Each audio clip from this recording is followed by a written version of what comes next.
దేవరాగం జ్ఞానయోగం వ్యాసపీఠం బహువేదశాస్త్రం బోధామృతహిత శ్రీమన్నారాయణం శివగౌరీ సంభాషిత సకల పురాణం అష్టాక్షరి పంచాక్షరి మంత్రావరణం అఖిల దేవతా సంస్తుతి పారాయణం జయమంగళకరమీ ప్రవచన శ్రవణం అనుదినము శుభము సుఖము జీవన గమనం దేవరాగం జ్ఞానయోగం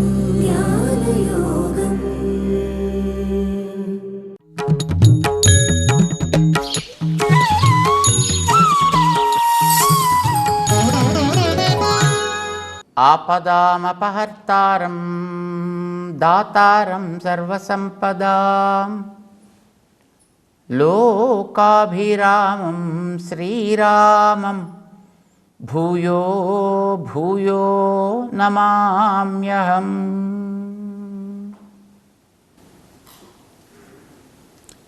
జై శ్రీమన్నారాయణ.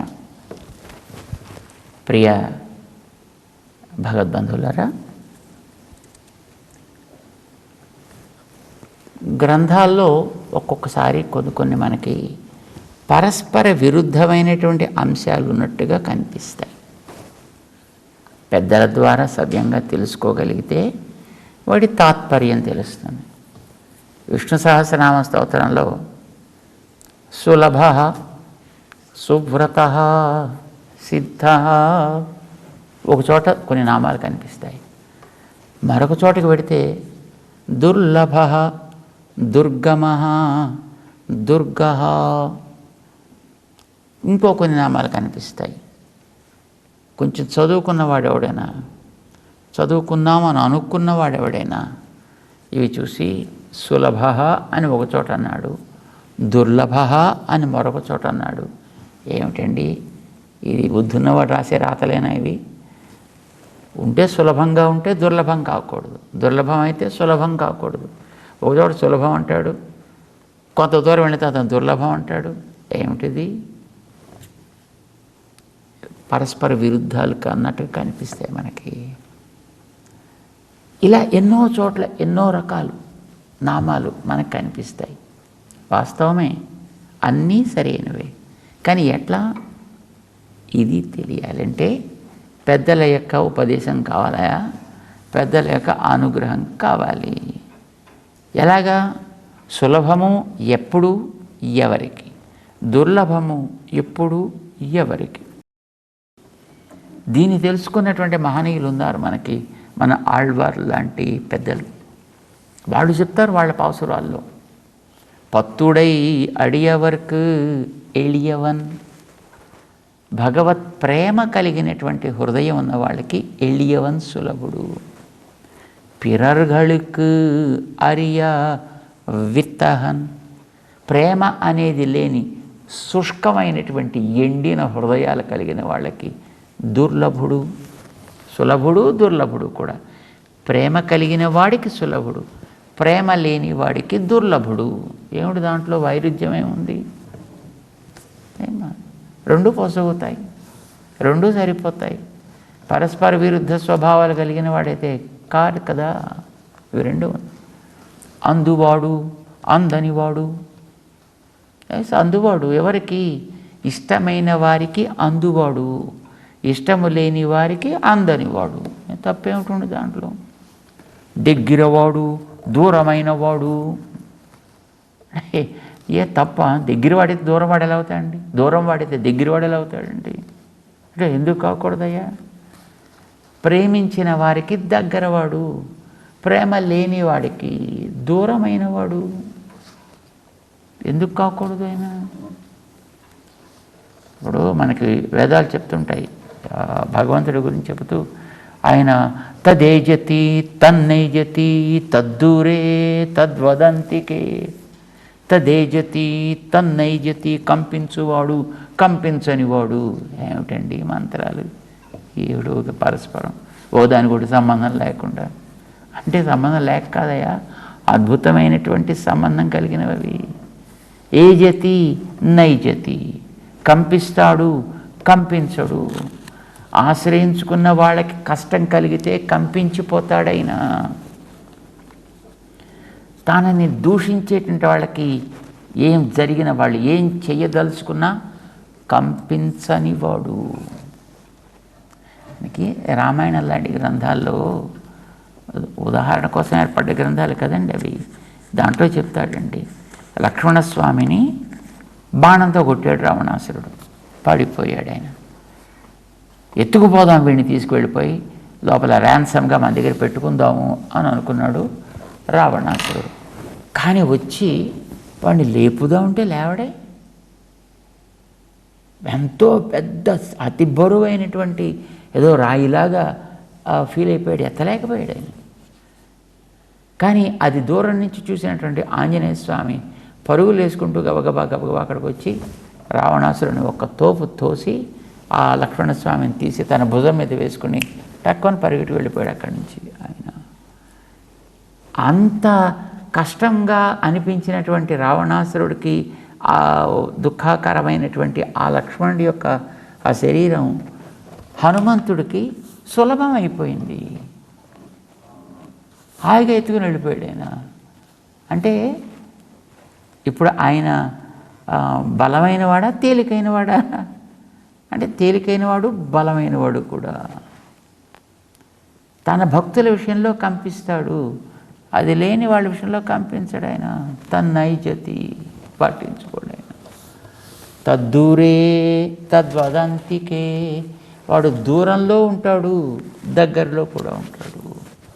ఎట్లాగా అంటే హృదయం లేని వాళ్ళకి దూరుడు, అది కలిగిన వాళ్ళకి అక్కడే కనిపిస్తాడు ఆయన దగ్గరవాడు. అపాణిపాద జవనో గృహీత, వాడికి కాళ్ళు లేవు చేతులు లేవు, కానీ అమ్మో ఎంత వేగం అండి వాడిది, ఎంత బాగా పట్టుకుంటాడండి పట్టుకుంటే. అరే కాళ్ళు లేవంటావు, దూరంగా పరిగెట్టడం ఏమిటి? చేతులు లేవంటావు, పట్టుకోవడం ఏమిటి?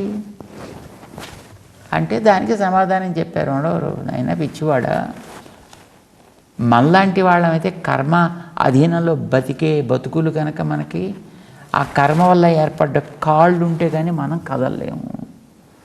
ఆయనకి అసలు కర్మే లేదా, ఆయనకి కాళ్ళే అక్కర్లేదా ఆయనకి. పట్టుకోవాలంటే మనకి కర్మ అనేది ఉంది కనుక ఈ కర్మని బట్టి మనం ఒక్కొక్కదాన్ని మనం పట్టుకుంటాం, ఒక్కొక్కదాన్ని మనం వదులుతాము. ఆయనకు అసలు కర్మ సంబంధమే లేదు కనుక అసలు పట్టుకోవాల్సిన అవసరం ఏముంది కనుక దేన్ని వాడు పట్టుకోవాలి కనుక.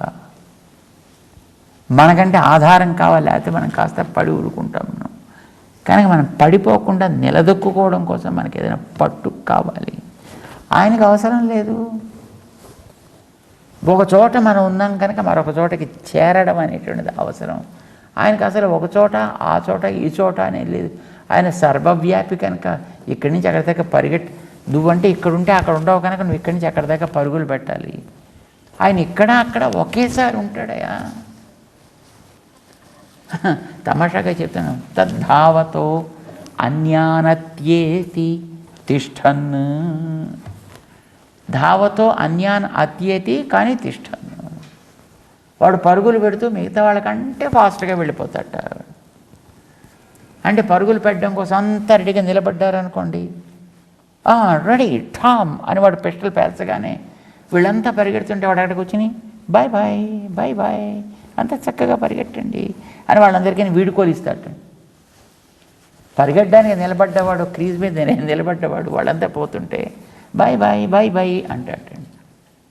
అమ్మయ్య ఆయన రావట్లేదు కదా మన ఇష్టం వచ్చిన పరిగెట్టాలని వీళ్ళు పరిగెడుతుంటారు. ఆ చివరికి వాళ్ళు చేరబోయేటప్పటికీ అంత దూరంలో ఇంకా మనకి చేరాల్సినటువంటి ఆ గీత ఉంది అని అనగానే అక్కడ వీళ్ళు అక్కడికి వచ్చేటప్పటికి ఆయన అక్కడే నిలబడి ఉండి వెల్కమ్ వెల్కమ్ అంటూ ఉంటాడు. అరే ఎప్పుడు బయలుదేరినట్టు, ఎప్పుడు మనకి క్రాస్ చేసినట్టు, ఎప్పుడు ముందుకు వెళ్ళిపోయినట్టు కనిపించడా. అక్కడ మనకంటే మనం ముందు వెళ్ళిపోయిన తర్వాత కూడా వెనకాత నిలబడి టాటా చెప్పినవాడు ఇప్పుడు మనకంటే ముందు ఎక్కడికి వచ్చి మధ్యలో అంతా ఇటు చూస్తూనే ఉన్నాం, మనం ఎక్కడ క్రాస్ చేసాడబ్బా వీడు అనిపించేట్టు ఉంటాడండి. ఇటు దిక్కులు చూస్తాం కనుకనే మనకి గమనించలేదు. మనలాగా ప్రాదేశికుడు కాడు ఆయన, ఒక ప్రదేశానికి పరిమితుడై ఉండేవాడు కాడు. మనలాగా కాళ్ళతోటే పరుగులు పెట్టాల్సిన అవసరం ఉన్నవాడు కూడా కాడు. అందుకోసమని ఆయన అంతటా ఉంటాడు కనుక ఇక్కడ వాళ్ళు బయలుదేరినప్పుడు ఇక్కడ టాటా చెప్పగలిగాడు, అక్కడ వాళ్ళు వచ్చేటప్పటికీ వాళ్ళకి స్వాగతము చెప్పగలిగాడు ఆయన. ఇది లోకంలో మనకి విరుద్ధ ధర్మాల్లా కనిపిస్తాయి, కాదు. ఆయనకి అది తగును, ఆయనకి అది సహజం. భగవంతుడు కనుక ఆయన 9వ అధ్యాయంలో 4-5 శ్లోకాల్లో ఇలాంటి విరుద్ధమైనటువంటి ధర్మాలు ఉన్నట్టుగా మనకు కనిపిస్తాయి.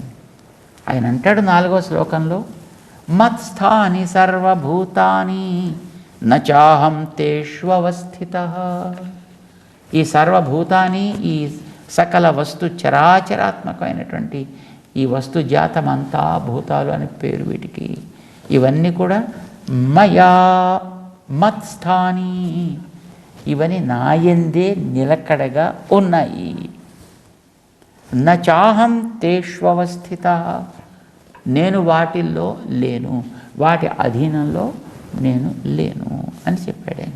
వెంటనే 5వ శ్లోకం నచ మత్స్థాని భూతాని పశ్య మే యోగం ఐశ్వరం భూతభృత్ నచ భూతస్థః మమాత్మా భూతభావన. ఇది ఆశ్చర్యం.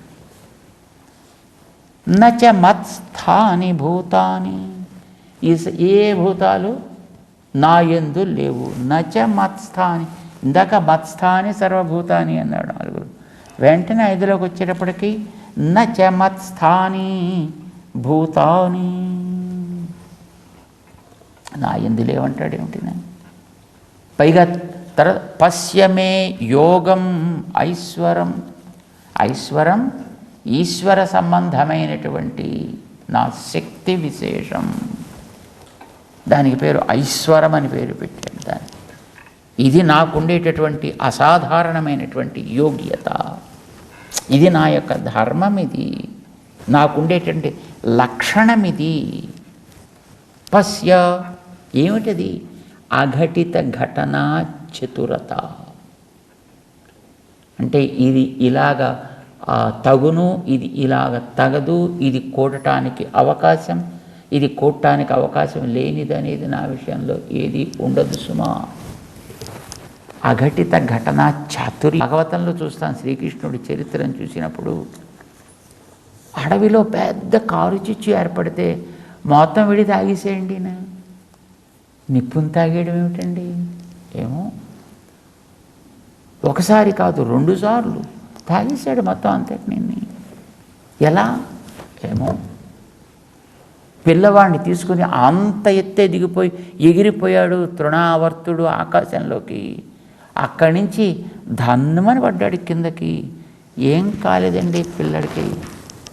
వాడు మాత్రం శుభ్రంగా అవయవాలన్నీ కూడా చెల్లాచెదరై పడిపోయాయి.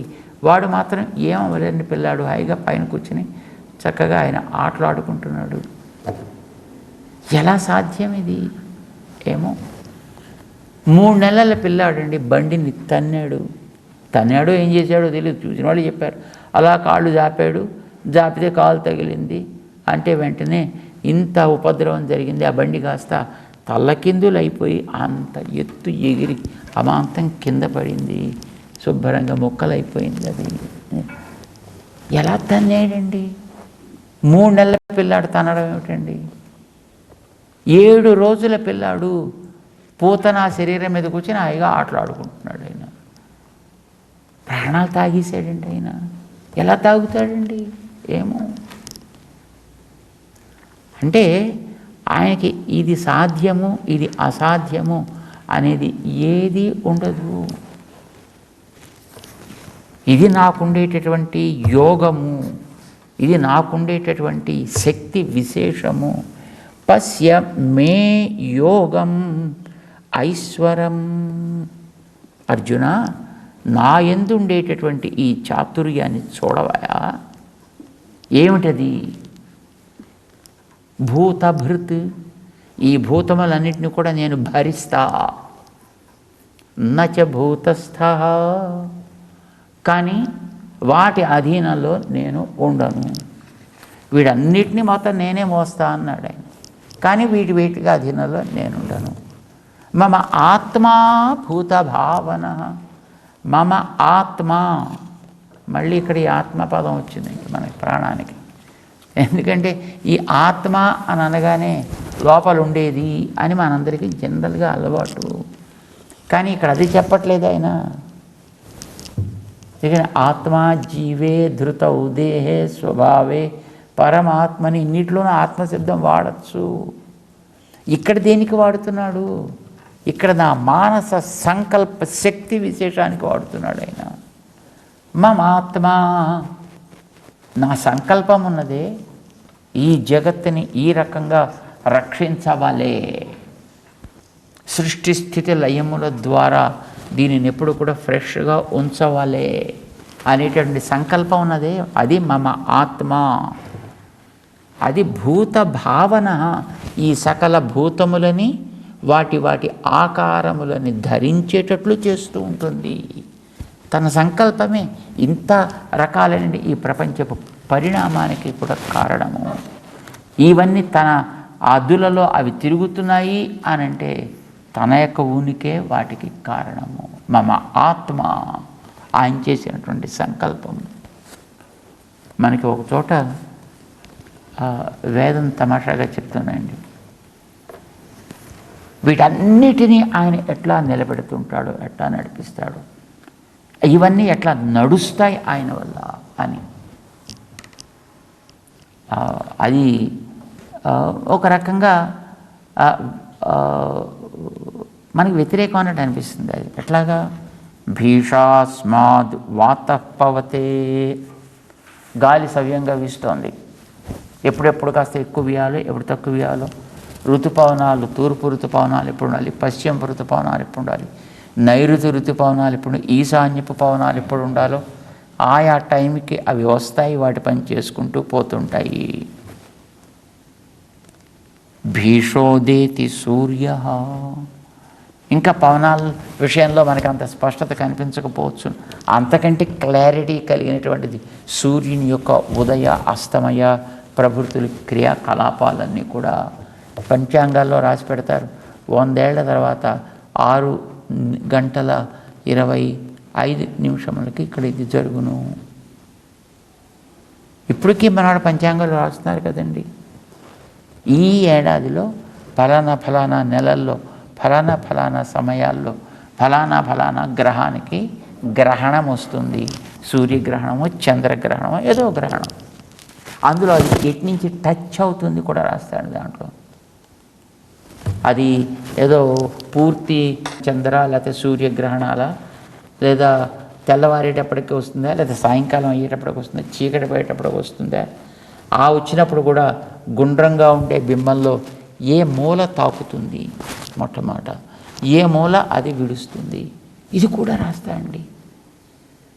ఇప్పుడు మనకి అవేవో స్కోప్స్ పెట్టి, టెలిస్కోప్స్ లాంటివి పెట్టి చూసి గ్రహణాల గురించి చెప్తున్నారు అని అంటే దాని గురించి పెద్దగా మనం పట్టించుకోవాల్సిన అవసరం లేదు. చూసి రాస్తే ఎందుకని? వాడికి అది కనిపిస్తోంది, ఇగో ఇలా వస్తోంది, ఇలా వదులుతోంది, ఇలా పోతోంది. అది ఈవేళ జరిగేది. గ్రహణం ఈవేళ వచ్చిందని అనుకోండి, సో ఈవేళ అది ఎలా వస్తుందో ఎలా పోతుందో తెలుస్తుంది. కానీ వీళ్ళు ఏడాది క్రితం రాస్తారండి. అప్పటికి ఈ గ్రహణాలు ఈ ఏడాదిలో ఎలా తిరుగుతాయి, ఎక్కడెక్కడ తిరుగుతాయి, ఏమేమి తిరుగుతాయి, వాడికి ఎలా ఊహకు అందుతుందండి? ఆశ్చర్యం అని అనిపిస్తుంది. కొంతమంది పంచాంగాలు ఇప్పుడు 100 ఏళ్ళకి రాస్తున్నారండి. 100 ఏళ్ళకి అంటే 2026 అయితే 3026 దాకా 1000 ఏళ్ళకి అలాగే వెనక్కి కొన్నేళ్లకి అప్పుడు ఎక్కడొచ్చిందో ఏం వచ్చిందో ఎలా వచ్చిందో గ్రహణాల దగ్గర నుంచి. అలాగే ఇప్పుడు కూడా ఈ ఏడాది గ్రహణం ఎప్పుడు వస్తుందో మన వాళ్ళ పంచాంగంలో ఎప్పుడు రాసి పెట్టారు. రాసి పెట్టడమే కాదు, ఇటుపక్క నుంచి ఇది టచ్ అవుతుంది, ఇటుపక్క నుంచి క్లోజ్ అవుతుంది. అంటే మనకి ఆ గ్రహణాల గురించి చెప్పేటప్పుడు ఏదో ఈ గ్రహణం ఇంత కనిపిస్తే ఇలాంటి ఫలితాలు ఉంటాయని చెప్తారు కదా. దానికోసమని ఇటుపక్కన తాకింది, ఇటుపక్కన విముక్తి ఏర్పడుతుంది, దానివల్ల ఏం ఫలితం, ఇవన్నీ చెప్తారు.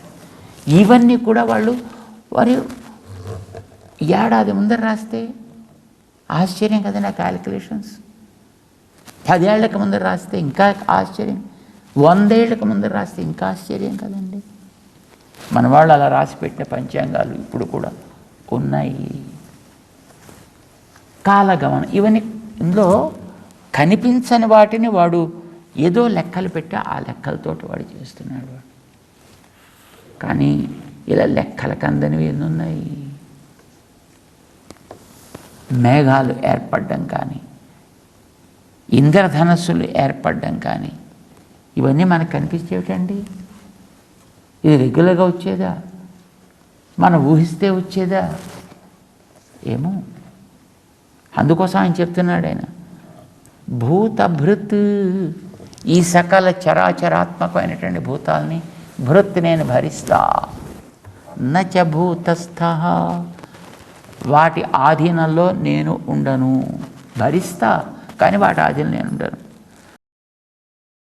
చూడండి, గాడిద బరువులు మోయాలనుకోండి, కంచర గాడిదల మీద బట్టలు అవి వేసుకుని తీసుకెడుతుంటారు. అదే కొంతమంది ఇంటి సామగ్రి అంతా తీసుకుని వెళ్ళడానికి దానికని వాడుకుంటూ ఉంటారు. వీపు మీద వేసుకొని పాపం వాటిని మోసుకెడుతాం. అది భూతభృత్ అంటే. నేను అట్లా వీటిని మోయటం లేదు. భూతభృత్, నేను వీటిని మోస్తున్నా, కానీ గాడిద బట్టలు మోసినట్టు కట్టెలు గడ్డి మోసుకెళ్ళేవాడు చూడండి, వీపు మీద కట్టుకున్నాం, నెత్తి మీద గడ్డి మూటలు పెట్టుకున్నాం, మోసుకొని పోతున్నట్టుగా అలాగ నేను ఈ భూతములని నచ భూతస్థ, వాటి ఆధీనంలో ఉండి నేను మోయటం లేదు. మరి ఎట్లా మోస్తున్నావా నువ్వు వీటన్నిటిని? నేను ఎట్లా మోస్తున్నానంటే మమ ఆత్మాభూత భావన. ఆత్మ అంటే నా సంకల్పం. ఈయనకుండే సంకల్ప శక్తి అంత గొప్పది. ఇప్పుడు ఆత్మశబ్దానికి సంకల్పం అర్థం అండి. ఇక్కడ అనేక శబ్దాలు అర్థాలు ఉన్నప్పటికీ కూడా ఇక్కడ సంకల్పం అనేది అర్థము. మమ ఆత్మ భూత భావన, ఈ సకల వస్తువులకి కూడా ఆయా ఆకృతుల్ని కనిపించేది అని చెప్తున్నాడు. ఇందాక మయా తతం అని చెప్పాడు 4వ శ్లోకంలో. నేనున్నాను, వ్యాపించి ఉన్నాను, నా యందు ఉన్నాయి ఇవన్నీ అని చెప్పాడు. ఏం తెలుస్తోంది మనకి? వీటన్నిటినీ కూడా తాను ఒక దారంలాగా, వీటన్నిటినీ పూసల్లాగా చేసి ఏర్పరిచిన, తను లేని పదార్థం ఒక్కటి కూడా లేదు సుమా ఈ ప్రపంచంలో. ఒకటి. రెండవది, పూసలు ఎన్ని రంగుల్లో ఎన్నున్నా దారం ఒక్కటే ఉంటుంది. ప్రపంచంలో ఉండేటటువంటి ఈ సకల చరాచరాత్మక భూతాలకి నడిపించే పరమాత్మ నేను ఒక్కడినే సుమా. ఇప్పుడు మన వాళ్ళు రకరకాల దేవతలను పెట్టి ఏ దేవత కనిపిస్తే ఆ దేవత నువ్వే సృష్టి స్థితి లయములు చేసేటువంటి జగత్కారణం అని బ్రహ్మాండమైన సుప్రభాతాలు రాసేసి, పాటలు పాడేసి, స్తోత్రాలు చదివేసి నానా హంగామా చేస్తున్నారు. పాపం వాళ్ళకి భగవద్గీత మీద అవగాహన నితరాం లేదండి. శాస్త్రాల మీద దృష్టి వాడికి పాపం అసలు లేదండి. లాజిక్ కూడా లేదండి. చివరికి రెండూ లేవు. మనం ఏం చేయలేము అలాంటి వాళ్ళని. ఆయన ఉదాహరణ ఇస్తున్నాడు. మాల లోపల ఒక దారం మీద ఇన్ని ఆధారపడి ఉంటాయి, ఒక్కటే దారం ఆధారం. అలాగే పరమాత్మ ఎప్పుడు కూడా ఒక్కడే. మాణిక్యం పూసల యొక్క స్థితికి దారం కారణం తప్ప దారపు స్థితికి పూసలు కారణం లేవు. అలాగే ఈ ప్రపంచానికంతటికీ నేనే కారణం తప్ప నాకు వేరే కారణం అనేది అవసరం ఉండదు సుమా. ఇది చెప్పడం కోసం ఆయన దాన్ని దృష్టాంతంగా ఉదాహరణగా మనకి ఇచ్చారండి ఆయన. ఇది గమనించాలి. భూతభృత్, ఈ భూతం నేను భరిస్తా. నచ భూతస్థ, వాటిని నేను ఎప్పుడూ కూడా నాకు ఆధారంగా చేసుకుని నేను ఉండను. మరి ఎట్లా ఉంటావు? మమ ఆత్మా భూత భావన. ఇప్పుడు మన ఆడవాళ్ళందరికీ తెలుసునండి, ఎందుకంటే మహిళలకి సాధికారికత వచ్చేసిన తర్వాత మొత్తం అందరూ కూడా అక్కడ నేల మీద కూర్చుని ఆకాశాన్ని అంతా ఏలేస్తున్నారండి. ఇప్పుడు డ్రోన్స్ చక్కగా కూర్చుని ఆ డ్రోన్స్ పెట్టుకుని వీళ్ళ కూర్చుని అంటే అది అటు పరిగెడుతోంది, ఇటు పరిగెడుతోంది, ముందుకు వస్తోంది, వెనక్కి వస్తోంది, కిందకు వస్తోంది, పైకి పోతోంది. అబ్బా అసలు దానికి వీడికి సంబంధమే లేదని వీడు ఇక్కడ కూర్చున్నాడు, అది అక్కడ కూర్చుంది, ఎలా తిరిగేస్తోందండి అది. మమాత్మా భూత భావన. ఆ కూర్చున్నటువంటి ఆవిడ తన చేతిలో పట్టుకున్నటువంటి ఆ రిమోట్ కంట్రోలర్ ఉంటుంది కదా, దాన్ని ఎలాగైతే ఆపరేట్ చేస్తూ ఆ సాధనాన్ని పైన నడిపిస్తుందో, నా సంకల్పం అనే రిమోట్ అంతటా ఉండేటటువంటి నేనే వీటన్నిటికీ ఈ రకమైనటువంటి కదలికలకి, మార్పులకి, చేర్పులకి, సృష్టికి, స్థితికి, ప్రళయానికి అన్నిటికీ కూడా నా సంకల్పమే కారణం. మమ ఆత్మ భూత భావన. 9వ అధ్యాయం చాలా ప్రధానమైనటువంటి అధ్యాయం అండి. భగవంతుడి యొక్క స్వరూప స్థితులని, ఆయనకుండేటువంటి చాతుర్యాన్ని, ఆయనకుండేటటువంటి జగత్ కారణత్వాన్ని చాలా అద్భుతంగా స్థాపన చేసేటటువంటి ఒక అధ్యాయం. తెలుసుకుంటూ దాంట్లో ముందుకు సాగే ప్రయత్నం మనం కూడా చేయాలి, చేద్దాం. జై శ్రీమన్నారాయణ.